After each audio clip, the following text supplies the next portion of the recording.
My husband slapped me in front of his mother and sister and they laughed, but as I held my tear-streaked face, I heard heavy boots at the door. When my military dad walked in with 2 armed soldiers, the room fell dead silent. The slap echoed through the living room like a gunshot. My cheek burned, the sting spreading across my face as tears I'd learned to swallow threatened to spill. The silence that followed was deafening, broken only by the cruel laughter bubbling up from the couch. "About time someone put her in her place," Vivian sneered, her voice dripping with satisfaction. My mother-in-law's eyes sparkled with malice as she adjusted her designer glasses, watching me with the same expression she'd wear watching a bug being squashed. "The girl never learns." My sister-in-law, Brielle, giggled behind her manicured hand. She had it coming, honestly, walking around here like she owns the place. I stood frozen. My hand pressed against my burning cheek, tasting blood where my teeth had cut the inside of my mouth. The humiliation was worse than the pain.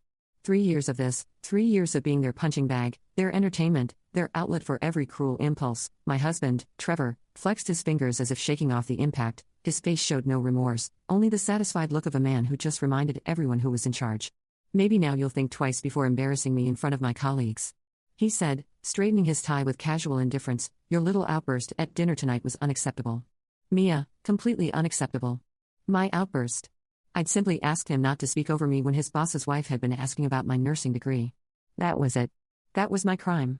The tears came anyway, silent and hot, streaming down my face as I stared at the 3 of them. Vivian lounged on her throne-like armchair. Brielle curled up on the couch like a satisfied cat, and Trevor standing over me like some conquering general. None of them heard the front door open, none of them noticed the measured footsteps crossing the marble entryway, but I did. I turned toward the living room entrance just as my father stepped into view, flanked by 2 men in military fatigues. Colonel James Camden stood in the doorway, his steel-gray eyes taking in the scene with the calculating precision of a man who'd spent 30 years reading battlefields. The room fell silent. The change was instant and absolute. Trevor's satisfied smirk froze on his face. Vivian's laughter died in her throat. Brielle stopped mid-giggle, her eyes widening as she took in the 2 armed soldiers standing at attention behind my father.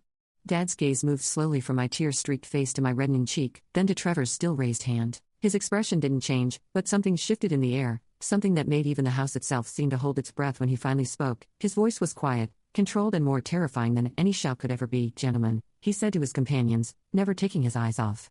"Trevor, I believe we found our target. Before we continue, please write in the comment which country you are watching this video. We love knowing where our global family is tuning in from, and if this is your first time on this channel, please subscribe. Your support helps us bring even more epic revenge tales of life. Enjoy listening." 6 hours earlier, I should have known the evening would end badly when Vivian started rearranging the place settings. "No, no. Mia," she too. Tate moving my carefully positioned salad fork for the 3rd time. "The Waterford crystal goes on the right. How many times do I have to tell you Trevor's boss expects elegance, not whatever this is?" I bit back my response and adjusted the fork again, watching as she surveyed the dining room like a general inspecting troops. Everything had to be perfect for Mr. Braxton's visit. Trevor had been angling for a promotion at the law firm for months, and tonight's dinner was supposed to seal the deal. "The flowers are too tall," Brielle announced from her perch on the kitchen counter, filing her nails while I finished the appetizers. "They'll block conversation." "Honestly, Mia, it's like you've never hosted before."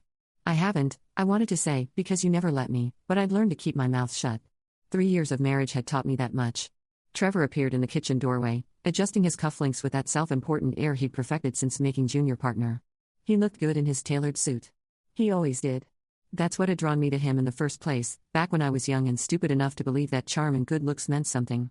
"How much longer?" he asked, checking his Rolex. "Braxton will be here in an hour, and I need everything perfect." "Almost done," I said, spooning the caramelized onion tart onto serving plates. I'd spent all afternoon making his favorite appetizer from scratch, the same way I'd learned to make all his favorite things, small gestures of love that had somehow become requirements, expectations, demands. He moved behind me, placing his hands on my shoulders in what might have looked like affection to an observer, but I felt the tension in his grip, the subtle warning. "You know how important." "Tonight," as he murmured near my ear, "don't embarrass me." The words hit like ice water. I turned to face him, searching his eyes for some trace of the man I'd married, but finding only cold calculation. "When have I ever embarrassed you?" I asked quietly. His smile was sharp. "There's always a first time." Vivian clapped her hands from the dining room. "Trevor, darling, come look at this centerpiece. I think we need to change it entirely." He squeezed my shoulders once more, too hard, and walked away. I stood in the kitchen staring at the tarts I'd made with such care, and wondered when my life had become a performance I could never quite get right. "You're glowing," Trevor had whispered against my ear 2 years ago as we swayed on the dance floor surrounded by 200 of our closest friends and family. My wedding dress felt like silk clouds and the candlelight turned everything golden and magical. "I love you." Mrs. Brennan, he said, spinning me gently, I'm going to take such good care of you. I believed him. God help me, I believed every word. The reception was everything I dreamed of, elegant, romantic, perfect. My father had walked me down the aisle in his dress, blues medals gleaming on his chest, pride shining in his eyes. Even he seemed charmed by Trevor, impressed by his law degree and his ambitious plans, he seemed solid. Dad had said during our father-daughter dance driven. That's good in a man, as long as he remembers what's really important. I'd laughed spinning in my beautiful dress, surrounded by love and hope and possibilities. He adores me, Dad, you should see how he takes care of me. Dad's eyes had grown thoughtful. Taking care of someone isn't about what you do for them, sweetheart, it's about how you treat them when no one's watching.